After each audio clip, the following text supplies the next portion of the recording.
Berlin, 1945. The Second World War was over in Europe. Germany had surrendered unconditionally. The former capital of the Third Reich lay in ruins. After nearly 6 years of war, Berlin had been almost completely destroyed. The Germans had to start again. They cleared away the rubble, looked for food and shelter, and tried to cope with everyday life in a state of emergency. The future was uncertain. Man stellt sich ja die Nachkriegszeit still und stumm vor. One imagines the post-war period to be calm and silent. But in Berlin, there was a veritable hustle and bustle. People always imagine it as if all problems had been solved with the liberation. But the people were still there. It was really a mixture of peoples. Of course, there were lots of soldiers of the Red Army. And then, after the city was divided into 4 zones, soldiers from all occupying powers. Refugees on their way from east to west moved through the city, camped out in the open. People who had evacuated because they had been bombed out were coming back. And then there were the laid-off forced laborers. And all of them, in part, didn't know what they were going to live on. And they were forced to steal and to rob. Along with the other Berliners, by the way. For the children and young people especially, the new beginning was fateful. Many had lost their parents, their families, or their homes. The war had left its mark on them. Not all of them looked to the future with hope. Da gibt's ganz unterschiedliche Schicksale. Es gibt Kinder im Alter. Yes, there were very, very different fates. There were children at the age of 12, 14, 17 who had no prospects at all.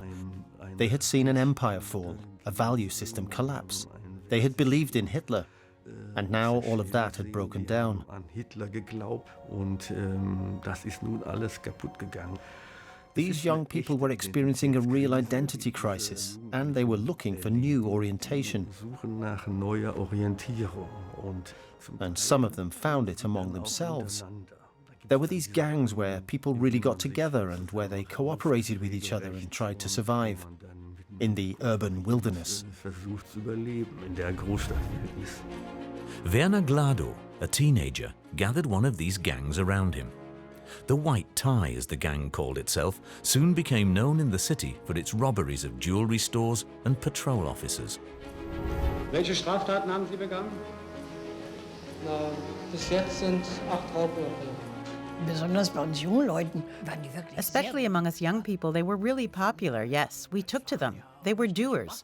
They also harmed people, but people said at the time, so what? Just help yourselves. Yes, that was the way it was back then. But most of the post-war society saw the youth as a danger. The Gladow gang stood for this whole juvenile delinquency of uprooted youths after the war who had not found their way into a normal citizen's life.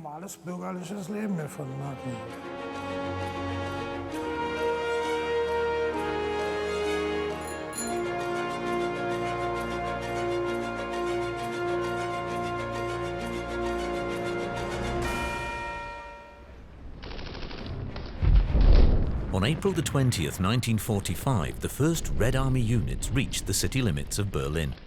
A merciless urban warfare broke out. Quarter by quarter, the Soviets advanced towards the center.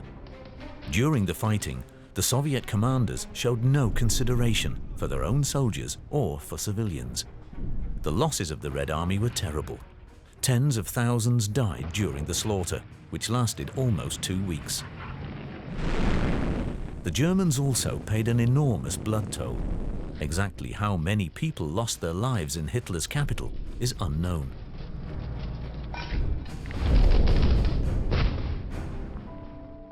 Luisa Lunow had grown up in Potsdam. In the spring of 1945, the girl experienced the end of the war there. We had been sitting in the air raid shelter for months, I would say, because the attacks were taking place day and night. Besides, we were under fire there. Babelsberg had already been taken by the Russians, but the fighting around Berlin was still going on. And behind our houses, the Russians had set up their Stalin organs. Those were the really big guns with those singing rockets when they were fired. That was a really crazy noise. And the German soldiers who were still occupying Potsdam were firing back, so we could hardly leave our cellars. On the night of April the 14th to the 15th, 1945, the city experienced its heaviest air raid. Louisa, who was 13 years old at the time, will never forget the night of Potsdam. I remember it well. It was a beautiful spring day, and around 10 p.m., the sirens howled again. And 20 minutes later, the big attack on Potsdam began.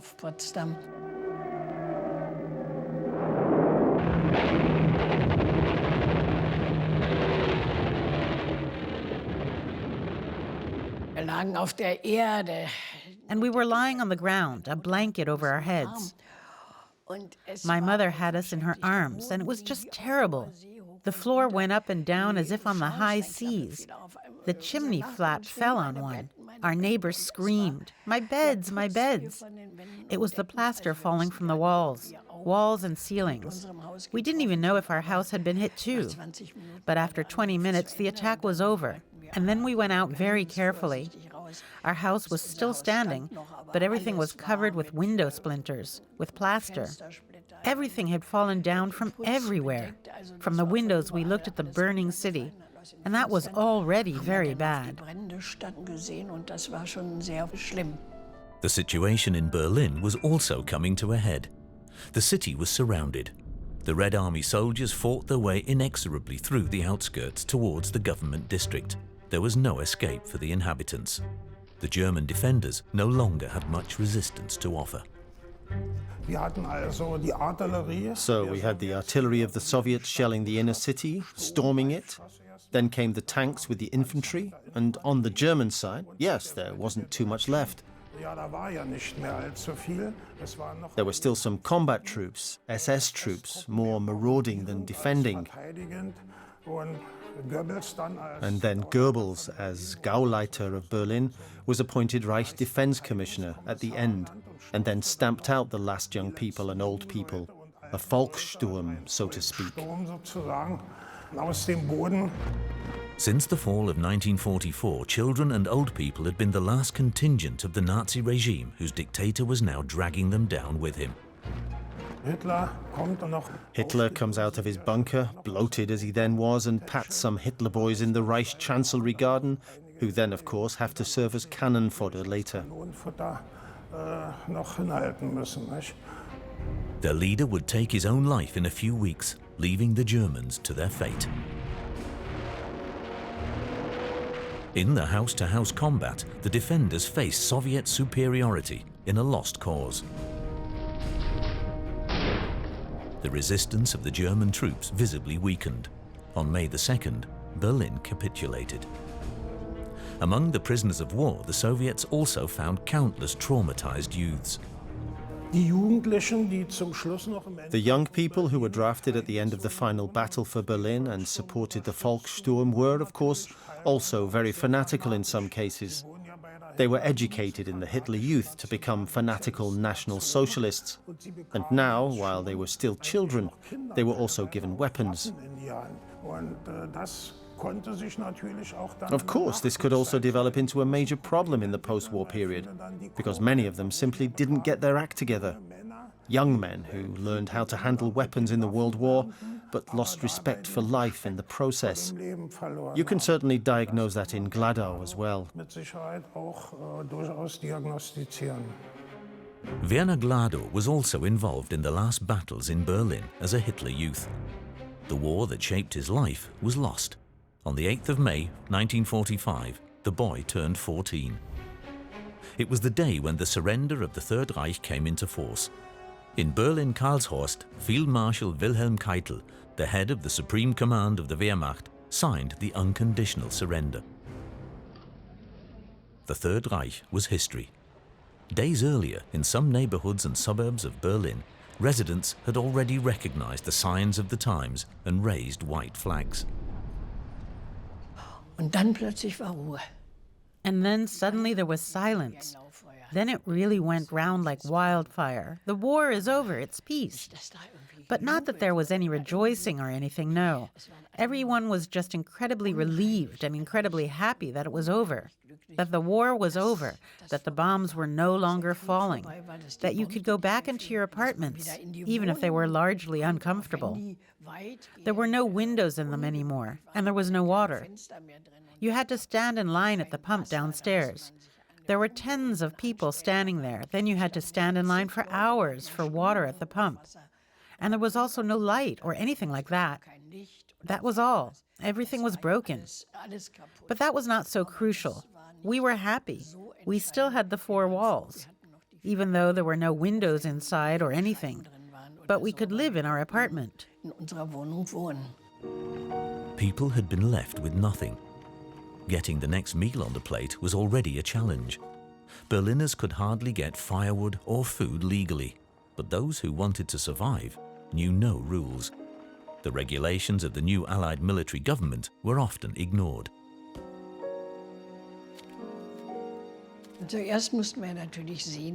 First, of course, we had to see that we got something to eat again, and that was very, very difficult. There were big notices everywhere. Whoever loots will be shot. But at that moment, you couldn't do anything about it, either starve to death or be shot. So there was no question about it. So we only went to Potsdam with my aunt immediately after the war, after peace had been declared.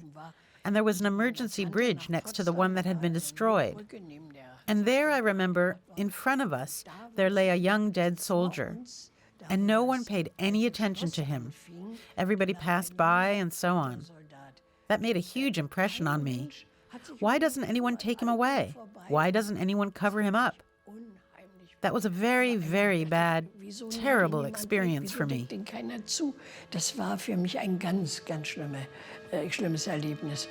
It wouldn't be the last dead body the 13-year-old saw in those days.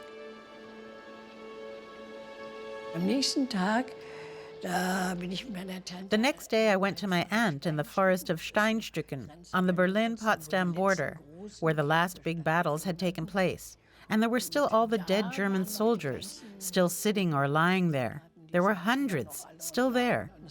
My aunt then broke off those tags for them and gave them to a collection point, so that it was clear who had died where.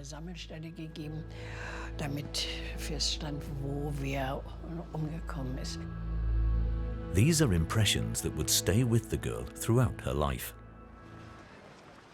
Hunger reigned in Berlin. Already during the last days of the war, the supply had collapsed. People were dependent on the help of their former enemies, who distributed soup and bread. People started to panic because they didn't know what was going to happen and where they were going to get food anytime soon. So they went around looking for something, and even good citizens started looting. The Allied military government allowed each German only a handful of food a day. The rations were barely enough to survive. The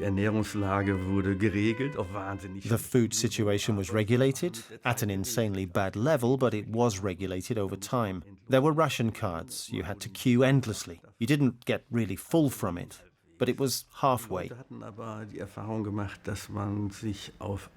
But people had had the experience that it was possible to get things by other means. In this respect, people wrestled, as they said. They trophied, they organized. It was simply stolen. Heinrich Böll said that those who didn't freeze stole. So, most of them stole. The Germans also learned this during the last days of the war. Looting was then considered a trivial offense by many.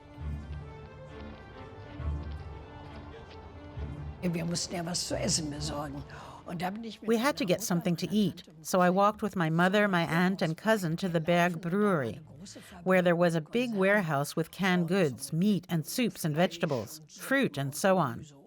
And we all went into this burning factory where the canned goods were exploding all the time. In, burned our hands, but got the stuff out, put it on the wagon.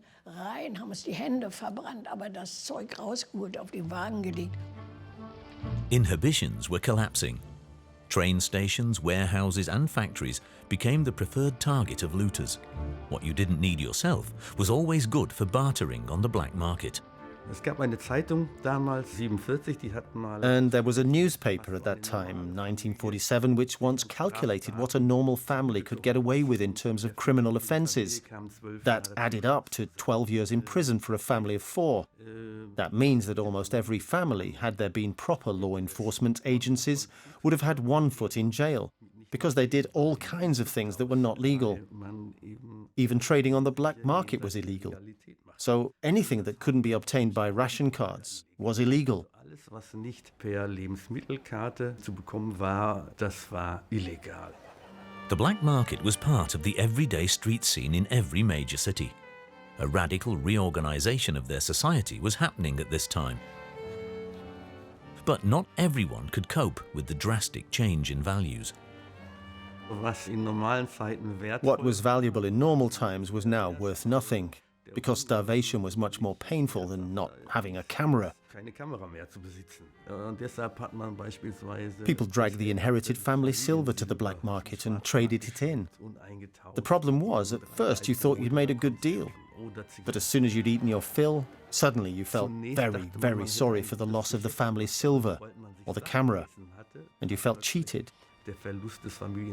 In this respect, the black market was also a school in the relativity of values.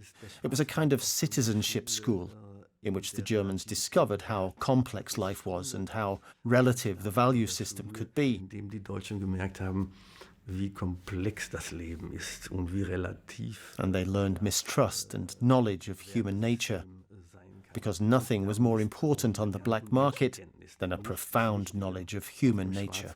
Als eine profunde Menschenkenntnis. Some soon operate the illegality professionally and with great profit. Fraud is the order of the day. Auf dem Schwarzmarkt war zunächst At first, the black market was frequented by everyone, meaning the ordinary citizen. And they were naturally afraid, extremely suspicious, felt constantly cheated and ashamed. und schämte sich. Also da It gehört took a certain amount of courage to join this conspiratorial community of traders, which was also so strangely close-knit, and to go and trade there. zu handeln. Das war schon That was something you first had to overcome. Then it was also dangerous. There were some real gangsters there, people who professionally counterfeited ration cards. And a whole bundle of those cards was a popular birthday present. beliebtes Geburtstagsgeschenk. It's a bit like the Amazon voucher of today. Der Amazon-Gutschein. And they were all fake at one time. That was then already an act that connected you to criminals. Fälscht. Also das war dann schon ein Akt, der einen mit Kriminellen in Verbindung brachte. Es fängt so vielversprechend an. Ein zärtliches Beieinander, ein Gläschen Schnaps. Und wenn die Flasche zu Ende ist, hilft ein geschäftiger Herr gerne aus. Bitte noch eine Flasche. 350 Mark. Natürlich vom schwarzen Markt, aber gut. Na denn Prost. Plötzlich spielt noch jemand mit, Polizeistreife. Der feuchtfröhliche Traum ist aus und es folgt die erste Station der Untersuchung, die Polizeiwache.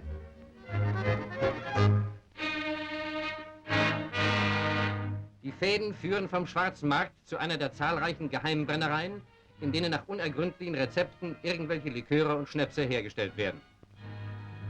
Im Laboratorium der Kriminalpolizei wird das Schwarzmarktprodukt durch einen Chemiker untersucht. Die Probe ergibt Methylalkohol. Methylalkohol aber ist giftig, ist eine Gefahr für Leben und Gesundheit. Nächste und letzte Station, das Krankenhaus. Erblindung oder Tod sind häufig die Folgen des Genusses von Methylalkohol. Eine bittere Zeche für einige leichtsinnige Stunden. Criminal gangs of counterfeiters weren't the only ones who thrived on the black market. Many young people quickly found their way there too. Und dann gab es die sogenannten Schwarzmarktjungs. And then there were the so-called black market boys. Kinder zwischen 14 These were kids between 14 and 17 who were bright and alert enough to move back and forth between soldiers, former forced laborers, and Germans, who knew foreign languages, learned very quickly, and who also helped control the prices there. die Preise dort auch gut beherrschten. There was a lot of money to be made from the under-the-counter trading in those times, and there was something that Werner Gladow, the butcher's son from Friedrichshain, had a knack for: conning people. And there were some, of course, like Gladow, who then realized very quickly that you might even have a better life in a dishonest way than if you tried hard to find a job somewhere, but just traded on the black market. Gladow's preferred stomping ground became Alexanderplatz, where he cockily called himself the king of the dump trucks on the Alex. Gladow began as a so-called kipper. Kipper is a term from the language of crooks, actually a counterfeit coin dealer. But in this case, it wasn't coins. He traded on the black market, cheating, one must say, also on the black market actually, in that the banknotes were real at the top and bottom of the bunch, and then in the middle, full of counterfeits. And these were then given to the person involved in the trade. If he noticed something odd and wanted to count them, an associate shouted, "Police! Police!" And then they ran away. And the person who had been cheated didn't realize that there was actually no raid in this case. But those who had cheated him, who were young people, had already vanished. Although the Berlin police regularly carried out raids and repeatedly arrested black marketeers, they did not have sufficient numbers to counter the professional fraudsters. Since the end of the war, the police force had had to completely reorganize. Suitable personnel had first to be found.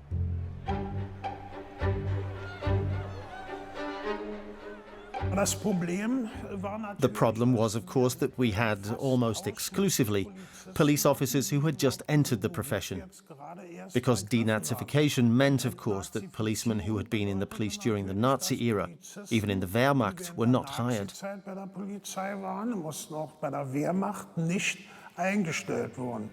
So these were young men between the ages of 21 and 45.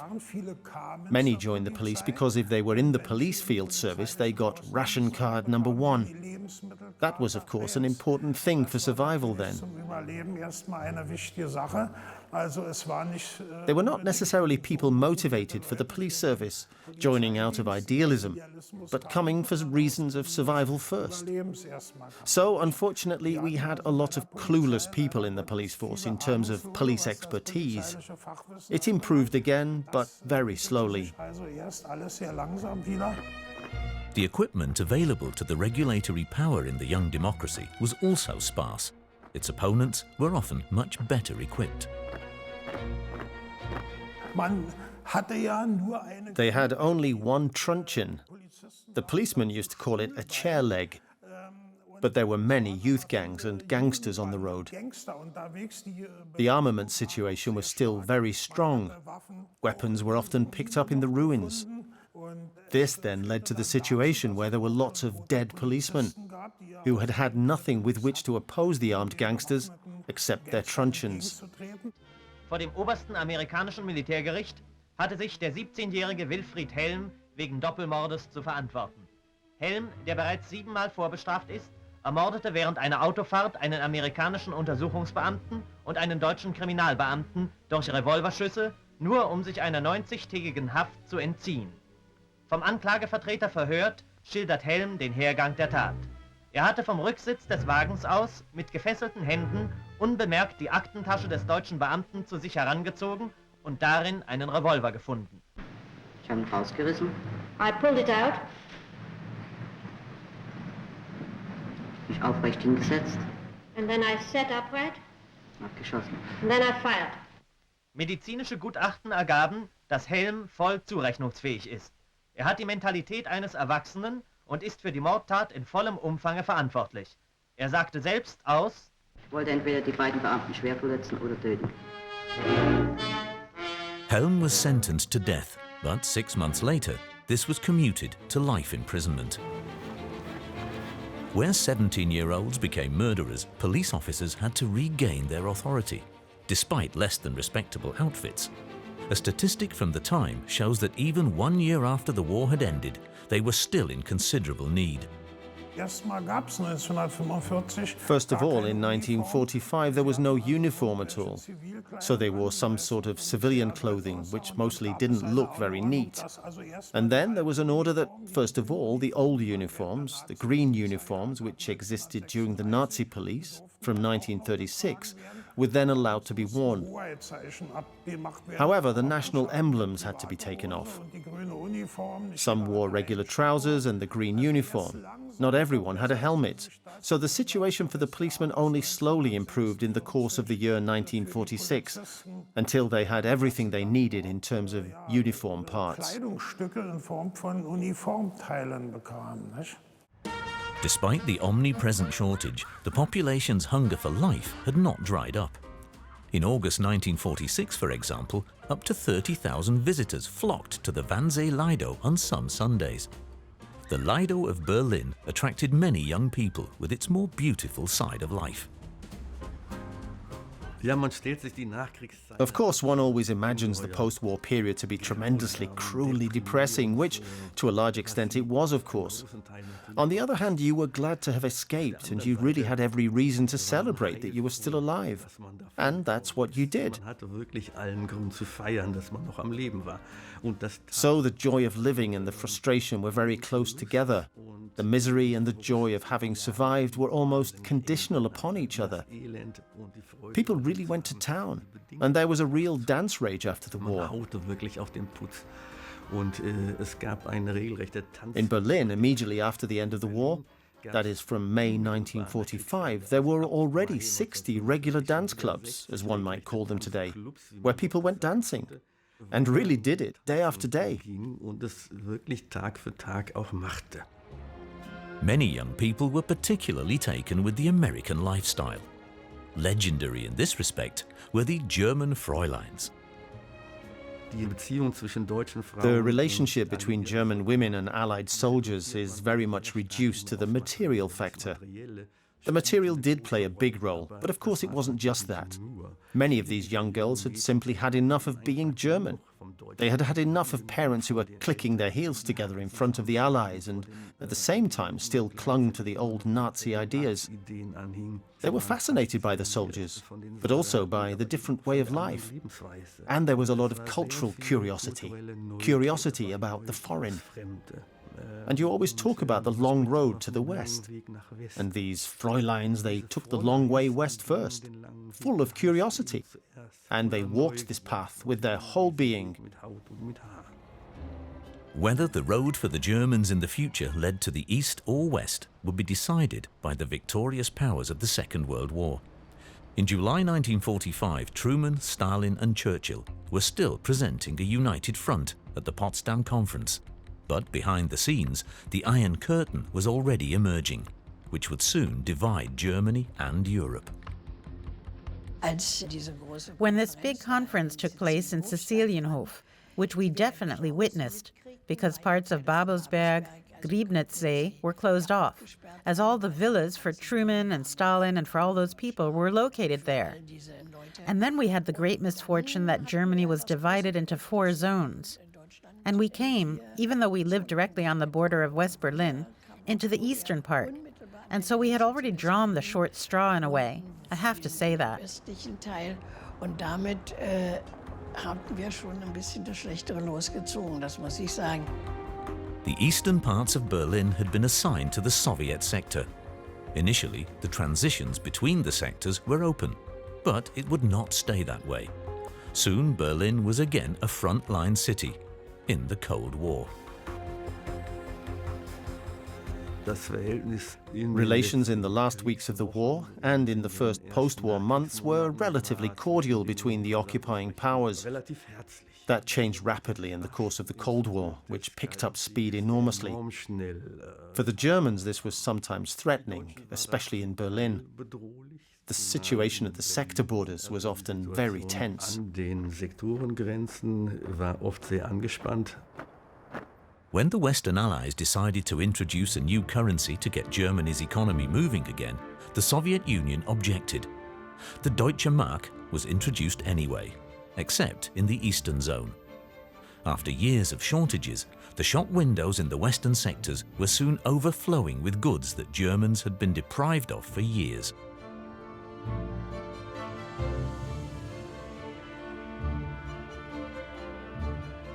Also die Währungsreform war für den Ostteil eine Katastrophe. The currency reform, I think, was a catastrophe for the eastern part, for the people, because it increased the difference in one fell swoop. We were the poor relatives, and we were always envious. Those in West Berlin had the beautiful white bread and chocolate and so on. And we had nothing. We had such a poor quality bread. You were glad that you got anything at all. But it was right from the beginning when this division took place. From then on, there was a huge difference between East and West. With constant police controls, the Soviets tried to seal off their sector against the measures of the capitalist world. 4 days after the currency reform, the blockade of Berlin began. Until then, West Berlin had been a place of longing for many people from the Soviet occupation zone. The West, and especially the area around Kurfürstendamm, was the only place that still had that glamour. People went shopping there, went for a stroll, had a cup of coffee. Despite the differences in currency, people were happy to pay 5 marks for a West German mark to have a cup of coffee and so on. And there were the cafes all along Kurfürstendamm, and the cinemas. And it was a colorful life. And that fascinated me. Of course, that wasn't the case in the East. Neon signs and all that. It was actually 2 cities. West and East were very different, especially at that time.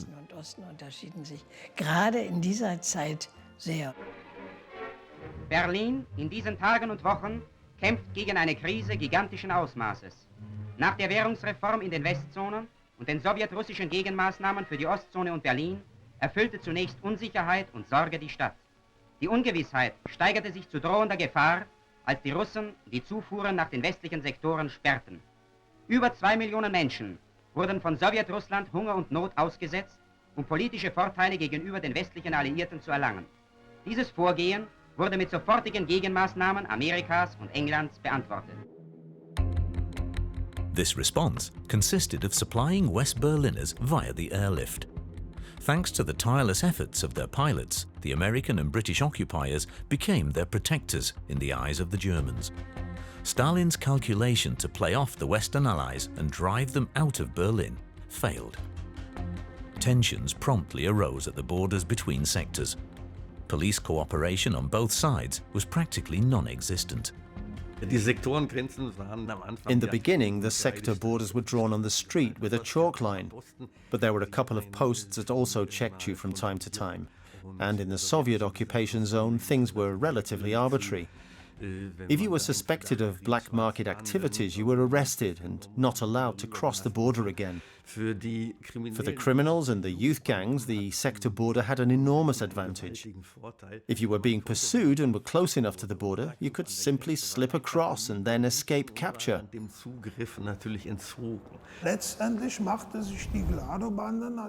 In the end, of course, the Gladow gang also took advantage of the Berlin division, the division of the Berlin police, the non-prosecution between the western and eastern sectors, by constantly switching.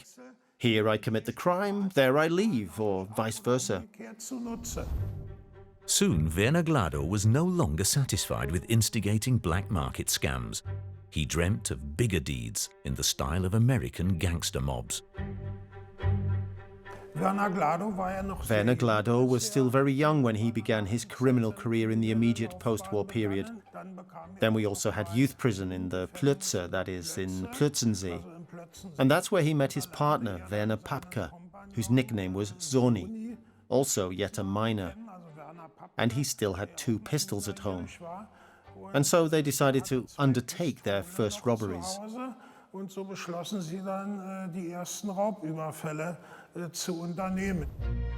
The gang around Werner Gladow and Zoni Papke quickly grew to more than 10 members.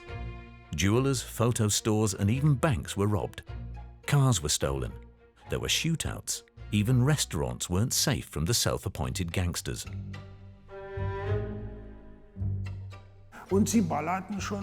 They'd already been shooting off these pistols throughout the area, which meant they needed more ammunition and wanted to have a larger caliber. And then Gladow came up with the idea that it would be possible to ambush police officers and steal their weapons and ammunition. And that's what they did at the sector border. They then fled to the other sector. In particular, it was the People's Police in the eastern sector that was affected by this. And they then fled to the western sector, or were, well, quite clever by then leading 2 policemen at gunpoint to the next guard at the next double post on the border, and then disarmed them, so that they then had 4 pistols and rounds of ammunition. The public initially followed the actions of the juvenile criminals with amusement.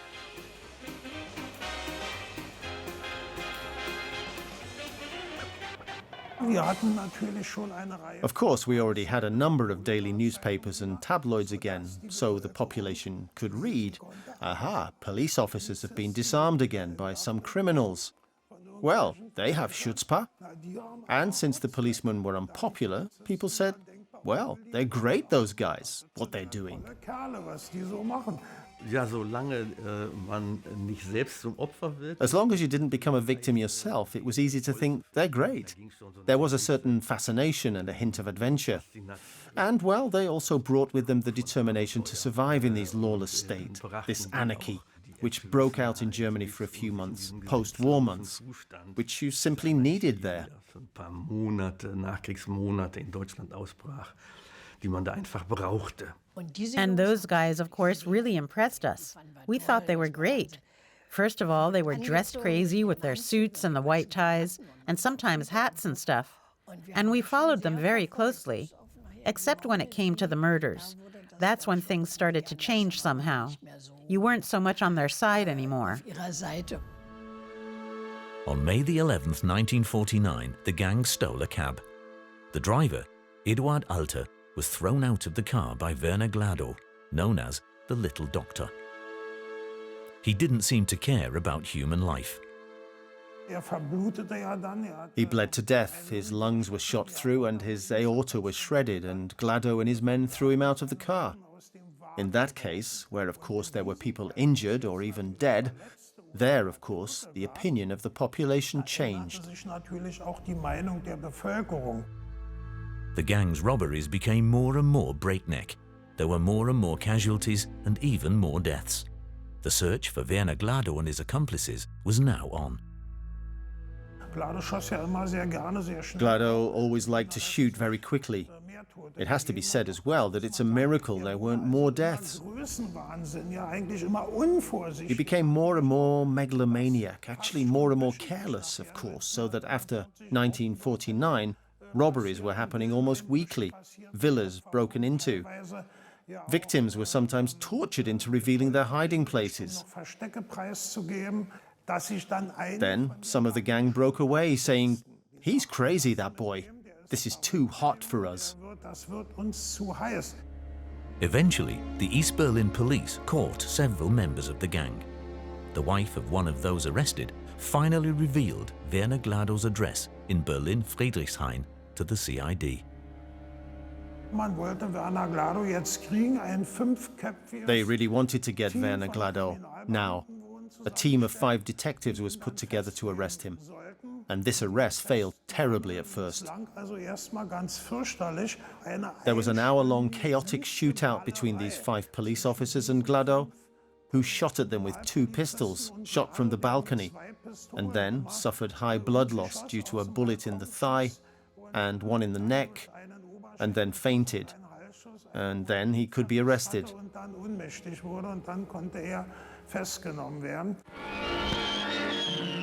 Seit Herbst vergangenen Jahres beunruhigte eine Verbrecherorganisation die Bevölkerung. Der Volkspolizei gelang es, die gefährlichen Burschen festzusetzen. Ein Erfolg, der ihr überall Vertrauen und Achtung einbrachte. Die Wohnung des 18-jährigen Bandenchefs Werner Gladow. Hier überwältigte ihn die Volkspolizei nach einstündigem Feuergefecht. Doktorchen, so nannten ihn die Komplizen, trat ab von der Bühne der Unterwelt und des schwarzen Marktes. When Gladow was arrested on June 3rd, 1949, the newspapers of course reported it. Gladow was questioned, and it was huge publicity. The criminal police then made a final interrogation in front of journalists, something that wouldn't happen today. During the day, a loudspeaker truck drove around, drawing attention to the event. So the hall got so crowded that dozens of people had to stand outside, but were still able to listen because of 2 loudspeakers. And in this way, the criminal police promoted their success once again among the people.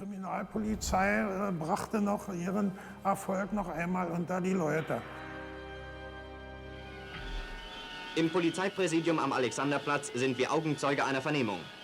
Bandenmitglied Kurt Gäbler. Sie heißen Kurt Gäbler. Jawohl.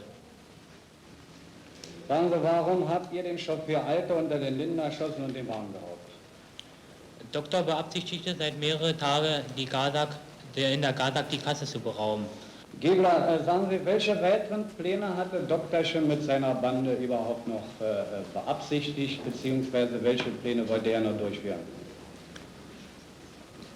Er wollte schon seit längerem, beziehungsweise so lange wie ich ihn kannte, größere Banken bzw. Kassen, wo sich größeres Bargeld ansammelte, überfallen. Der 17-jährige Werner Papke. Welche Straftaten haben Sie begangen? Na, bis jetzt sind 8 Raubüberfälle. Ein Blatt aus einem Aktenstück der Polizei, die nur dann rasch im Interesse und zum Schutze der Bevölkerung handeln kann, wenn jeder weiß, dass auch er zur Mitarbeit aufgerufen ist.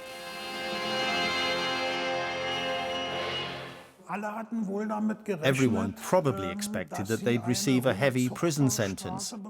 Perhaps in the case of Gladow and Sonny Papke, as far as that existed, juvenile punishment.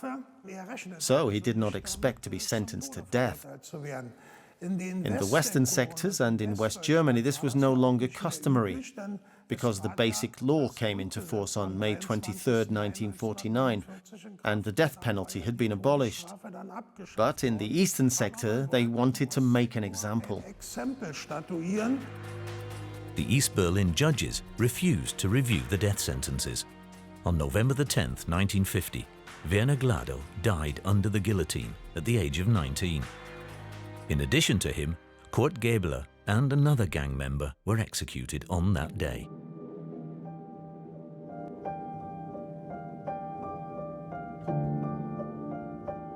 Most Berliners took indifferent note of the verdict, if at all. The Gladow gang was neither the only nor the most dangerous criminal organization in their city. Most of them hoped to get through the period of anarchy and uncertainty in one piece. They cared mainly about themselves and their families. They lived in a time of extremes. Fear and desire, intimacy and danger, often lived side by side.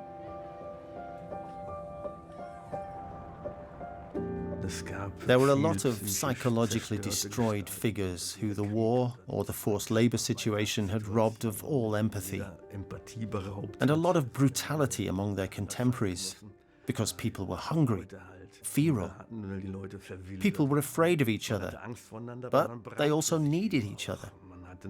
There was a great longing for each other. People were lonely, their families were torn apart, they'd lost many friends, they had lost their loved ones. One simply needed comfort. One also needed physical closeness, meaning that between people a lot of things were going on, a lot of dislike, a lot of fear, and a lot of longing. And that was perhaps even stronger among young people. It was an extremely wild time, expressed through all that was beautiful and adventurous which went with it, as well as through all that was horrific. For many, the post-war years were an ambivalent time, full of uncertainty and yet full of hope for a new beginning. In the East, as in the West, people were searching for security, for peace, for a new life.